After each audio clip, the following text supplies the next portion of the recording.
ఎంత గ్యాప్లో జరిగింది? ఎన్ని ఇయర్స్? ఒక 4 years. 4 years. ఒక 1.5 year ఇక్కడ ఉన్నా. ఓకే. మళ్ళీ అక్కడ వైజాగ్ వెళ్ళి ఇంకొక 1.5 year 2 years ఉన్నా. మళ్ళీ ఇక్కడికి వచ్చి ఇక్కడ కంటిన్యూ అయిపోయినా 4 years నుంచి.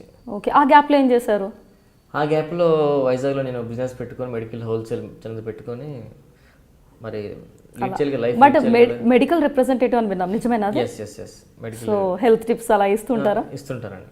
సో అది ఇప్పుడు ఏం కంటిన్యూ చేయట్లేదు అది, ఆ హెల్త్ ఇంకా అలాగే లేదు మెడికల్ రిప్రజెంటేటివ్ సైడ్ అంటే ఇక్కడ బాగుంది కదా ఇంకా అది వదిలేసి అవ్వదు, కంటిన్యూ చేస్తున్నా.